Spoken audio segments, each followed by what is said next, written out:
Poverty is when an individual finds themselves extremely poor. There are 4 different branches of poverty, the focus of this presentation being the last branch.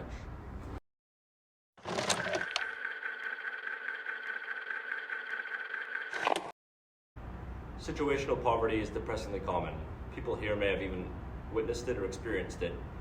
It involves a series of unfortunate events, i.e. job loss, divorce, or an expensive health crisis that causes the recipient to become economically unstable. It normally takes place in first world countries where the middle or upper class citizens have a lot of income to lose.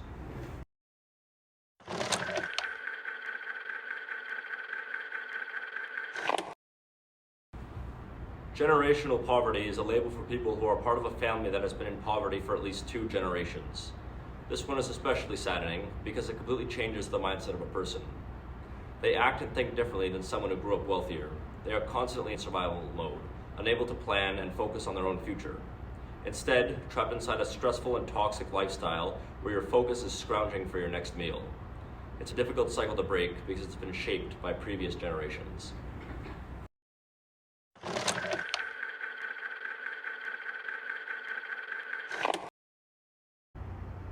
Relative poverty is when a person is living at 50% of the average income. They can put food on the table, but not much else. Although not as severe as the rest, these people are still struggling, and it can result in emotional damage for children who employ this lifestyle.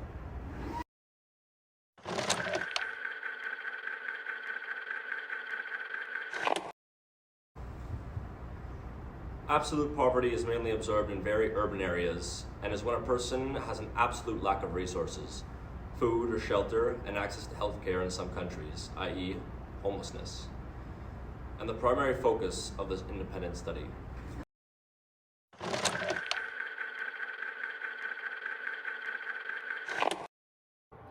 Why are homeless people homeless? Imagine, if you will, a girl, brown hair, dyed blonde, medium height, around 17 years old, smart. Imagine she lives with her mom, taller woman, brown hair, normal looking. Unfortunately, the family's a little down their luck, but not too bad. Pretty normal, right? Imagine if the mother was jealous and antagonistic, angry at the small reminder of her past, her age, and her potential long lost. Imagine if this mother encouraged cannabis, even buying it for her daughter, until the girl became addicted, verbally abusing her, birthing uncertainty and lack of confidence that stems into many, many mental illnesses. Not too normal anymore, right? The weed addiction, coupled with severe anxiety and depression, causes her to be unable to attend regular high school, so Jane has moved to an alternative school. Imagine the mother started calling the cops when Jane became upset, telling the police, "My daughter, she's crazy and dangerous. She tried to attack me." What if that happened too many times? What if the fairy tale fed officers took this girl away? What if this girl, no friends, no money, not even a Canadian citizenship to get a job, wound up inside a homeless shelter at 17 in December? I know this tale seems more like something targeting child abuse, but that really isn't the case. This story is just one of many roads that lead to homelessness. No help, no therapy, no rehab or even court.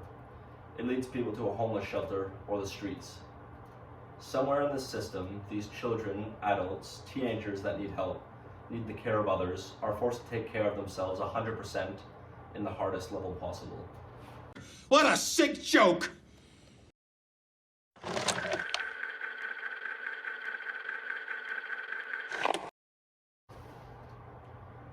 As touched on with the personal example, homelessness occurs after several events, not one single factor.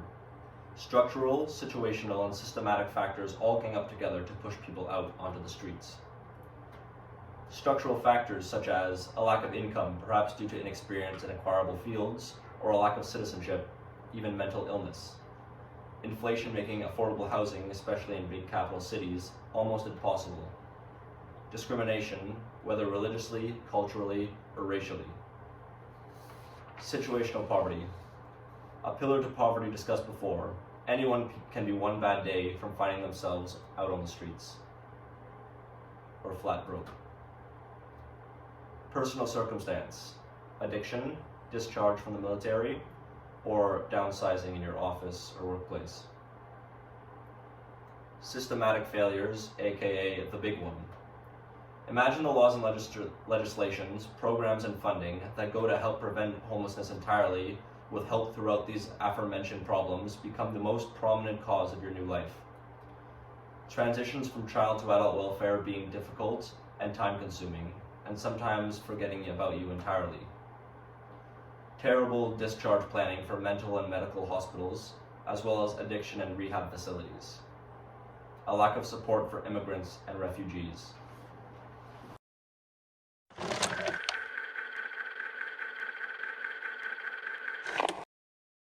Many of these things cannot be reined in and controlled. People will always have free will, and running into addictions, divorce, or mental illnesses can never be blamed on the recipient. Things happen. Inflation can't be stopped in a market backed up by billions of consumers. The things that lead you to be in a homeless situation aren't always your fault. However, the government's job is to create and enforce laws in jurisdictions that help keep its country's citizens safe. Instead, the government takes care of the 1% that aid them financially, at the cost of innocent citizens who have nothing being forgotten. The systems in place to combat homelessness are weak and inconsistent, the money spent being a measly $1.3 billion over the course of 3 years, 2019 to 2021. $7.4 billion annually on a military that hasn't been optimally utilized since 1945, 420 plus billion on space expeditions that yield no results. With inflation making everything almost triple in cost, it would stand to reason that the same be done for wages. However, in early 2022, minimum wage was raised to help citizens. It was raised by 50 cents. Almost worse than if nothing had been done. An extra $20 reward for your 40-hour week, while the cost of filling up your tank skyrockets from $40 to over $100. All these systematic issues are real problems. There are things that can be changed but aren't. Living comfortably off minimum wage is almost impossible today. Trying to climb out of homelessness in an economy where minimum wage is basically relative poverty, actually impossible. Canada's national average salary is $59,300. A minimum wage salary off a 40-hour work week, $29,700.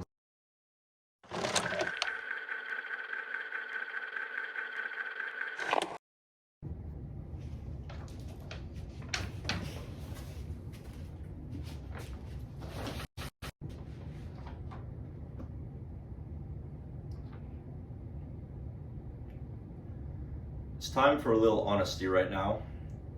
The problem I'm presenting here, as well as many of the problems that others have introduced, will not be fixed. Not by you, not by anyone who needs to worry about their own lives. These world issues are far too grand. How does one justify drinking from a paper straw while Kylie Jenner takes an hour-long flight in her private jet, or hundreds of thousands of edifices are pumping out CO2 by the gigaton? How can I possibly preach about donating to Canadian alliances to end homelessness, or St. Vincent de Paul Saint-Lampton, while the problem is a snap of fingers away for some people mentioned previously?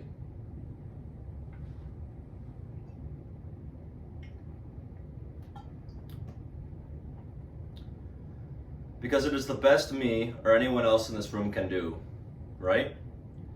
Giving small amounts of money collectively to help bigger organizations stop homelessness. Sounds like a good system, and they do make life easier for some. But this is a billion-dollar problem, and dozens of organizations working simultaneously is not enough. But I believe it was someone in this class who said, even the 1% is worth it. And I couldn't agree more. So please, if you all would, give something to one of the many establishments combating homelessness, whether it be furniture, food, money, or even a thought. It's an inspiration to see a group with almost nothing do more for the people who have literally nothing than the thousands who have everything.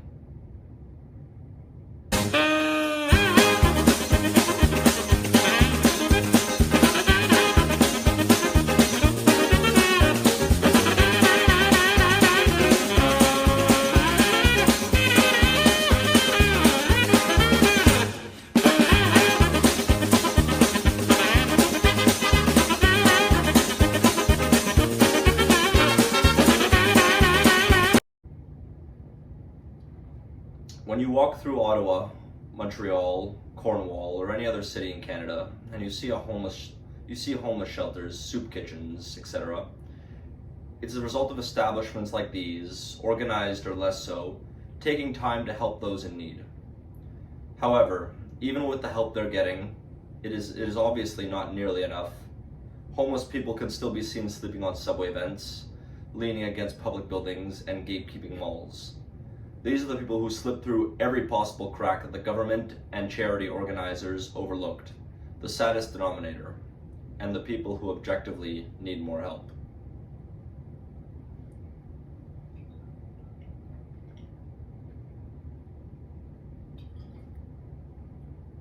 And that's why neither Malcolm or I donated to any of these organizations. No.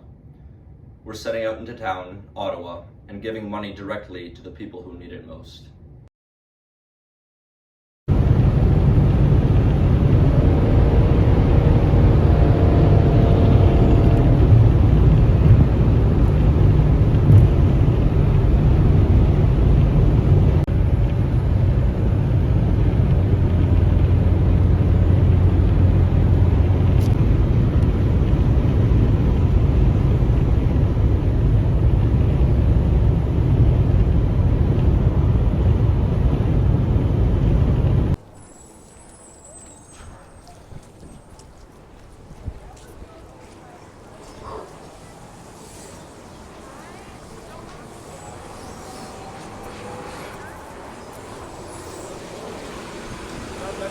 Have a nice day, man.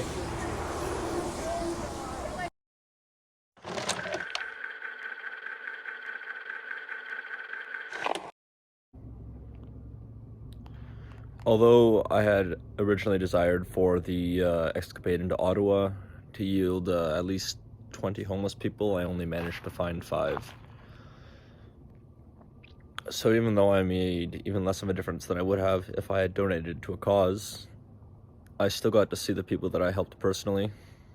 They smiled, and a few of them made jokes, and it just made me realize even more how much they're people who don't deserve to be living in worse conditions than anyone else. Yeah. So I'm glad I did this project. I'm glad I was able to make a little difference. And I hope you enjoyed it.